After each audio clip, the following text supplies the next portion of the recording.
नमस्कार। ये आकाशवाणी शिमला है। अब आप नविता चौहान से प्रादेशिक समाचार सुनिए। प्रधानमंत्री नरेंद्र मोदी ने स्वामी विवेकानंद को उनकी जयंती पर श्रद्धांजलि अर्पित की है। भारतीय आध्यात्मिकता और संस्कृति को वैश्विक स्तर पर प्रतिस्थापित करने वाले स्वामी विवेकानंद को नमन करते हुए उन्होंने कहा कि ऊर्जा और उत्साह से परिपूर्ण स्वामी विवेकानंद के विचार और संदेश युवाओं को हमेशा कुछ विशेष करने को प्रोत्साहित करते रहेंगे। वहीं केंद्रीय सूचना व प्रसारण, खेल और युवा मामलों के मंत्री अनुराग ठाकुर ने इस अवसर पर युवाओं से राष्ट्र निर्माण और विकसित भारत के लिए अपनी ऊर्जा लगाने का संकल्प लेने का आग्रह किया। इस बीच प्रधानमंत्री नरेंद्र मोदी ने आज महाराष्ट्र के नासिक में 27वें राष्ट्रीय युवा महोत्सव का शुभारंभ किया। युवाओं के आदर्श स्वामी विवेकानंद की जयंती पर इस महोत्सव का आयोजन किया गया है। 5 दिनों के महोत्सव की थीम है मेरा भारत विकसित भारत 2047, युवाओं द्वारा युवाओं के लिए। इस दौरान विभिन्न राज्य अपनी सांस्कृतिक धरोहर पर कार्यक्रम प्रस्तुत करेंगे। इस वर्ष प्रमुख शहरों और 750 जिला मुख्यालयों में सड़क सुरक्षा जागरूकता से संबंधित कार्यक्रम आयोजित होंगे। राष्ट्रीय युवा महोत्सव के शुभारंभ से पहले प्रधानमंत्री ने एक रोड शो में भाग लिया। प्रदेश में शैक्षिक मानकों को बढ़ावा देने के लिए प्रारंभिक और उच्च शिक्षा विभाग में वार्षिक पीरियड आधार गेस्ट टीचर लगाए जाएंगे। मुख्यमंत्री सुखविंदर सिंह सुक्खू की अध्यक्षता में आज शिमला में आयोजित मंत्रिमंडल की बैठक में इस निर्णय को सैद्धांतिक मंजूरी दी गई। मंत्रिमंडल में लोक निर्माण विभाग में घनिष्ठ अभियंताओं के 40, कनिष्ठ तकनीशियन के 25 और जल शक्ति विभाग में वर्क इंस्पेक्टर के 20 पद भरने को भी स्वीकृति प्रदान की गई।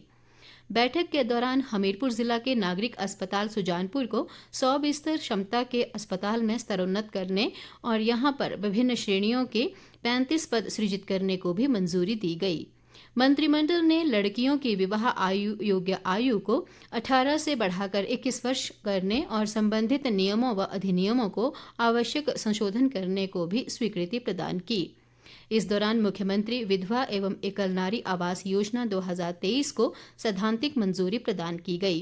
राज्य के प्राथमिक विद्यालयों में पहली कक्षा में दाखिला लेने के लिए आयु सीमा में 6 माह की छूट देने के साथ ही शिक्षा विभाग में कार्यरत महिला कुक सह हेल्पर को 180 दिन का मातृत्व अवकाश देने का भी निर्णय लिया गया। पूर्व मुख्यमंत्री व नेता प्रतिपक्ष जयराम ठाकुर ने कहा है कि सरकार कर्ज पर कर्ज ले रही है, लेकिन कर्मचारियों को वेतन तक नहीं मिल रहा है। विद्युत बोर्ड कर्मचारी वेतन और पेंशन न मिलने के कारण सड़कों पर आ गए हैं। एक बयान में उन्होंने कहा कि कर्ज के लिए भाजपा को कोसने वाली कांग्रेस सरकार ने आज कर्ज लेने की सारी हदें पार कर दी हैं। उन्होंने कहा कि 2 नए मंत्रियों को अन्य मंत्रियों से छीनकर विभाग दिए गए हैं, जिससे 3 मंत्रियों की कार्यक्षमता पर सवाल खड़े हो रहे हैं। उन्होंने कहा कि भ्रष्टाचार के चलते हिमाचल से उद्योग पलायन करने को मजबूर हो रहे हैं। जयराम ठाकुर ने कहा कि बीते कल शिमला में निर्माण कार्य को लेकर आए सर्वोच्च न्यायालय के फैसले से शिमला वासियों को बड़ी राहत मिली है। उन्होंने कहा कि भाजपा सरकार ने ही सुप्रीम कोर्ट में इसको लेकर याचिका दायर की थी। प्रदेश सरकार आम लोगों की समस्याओं के त्वरित समाधान के लिए 17 जनवरी से सरकार गांव के द्वार कार्यक्रम आरंभ करने जा रही है। मुख्यमंत्री सुखविंदर सिंह सुक्खू 17 जनवरी को हमीरपुर जिला के गलोड़ गांव से इस कार्यक्रम का शुभारंभ करेंगे। इसके तहत राज्य के विभिन्न स्थानों पर आयोजित होने वाले कार्यक्रमों में पंचायती राज संस्थाओं के जनप्रतिनिधि, सरकारी योजनाओं के लाभार्थियों और आम लोगों को आमंत्रित किया जाएगा, ताकि जन समस्याओं का समाधान मौके पर ही किया जा सके। सरकार गांव के द्वार कार्यक्रमों के दौरान स्वास्थ्य विभाग और आयुर्वेद विभाग द्वारा मेगा स्वास्थ्य शिविर भी लगाए जाएंगे, जिनमें मरीजों की निःशुल्क स्वास्थ्य जांच के साथ ही उन्हें दवाइयां भी उपलब्ध करवाई जाएंगी। धर्मशाला वन वृत्त ने त्रियुंड और अन्य ट्रैकिंग मार्गों के लिए प्रवेश शुल्क व टेंटिंग शुल्क में 50% की छूट प्रदान करने का निर्णय लिया है।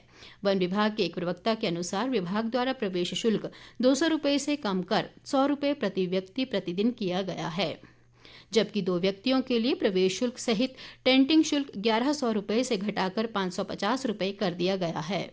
हिमाचल प्रदेश विविध साहसिक गतिविधियां नियम 2021 के तहत पर्यटन विभाग से मान्यता प्राप्त विविध साहसिक गतिविधियां संचालकों के पंजीकृत स्थानीय गाइडों से कोई शुल्क नहीं लिया जाएगा। इस निर्णय से पंजीकृत गाइडों को प्रोत्साहित करने के साथ साथ क्षेत्र में पर्यटन गतिविधियों को बढ़ाने में भी मदद मिलेगी। इसके साथ ही प्रादेशिक समाचार का ये बुलेटिन समाप्त हुआ। नमस्कार।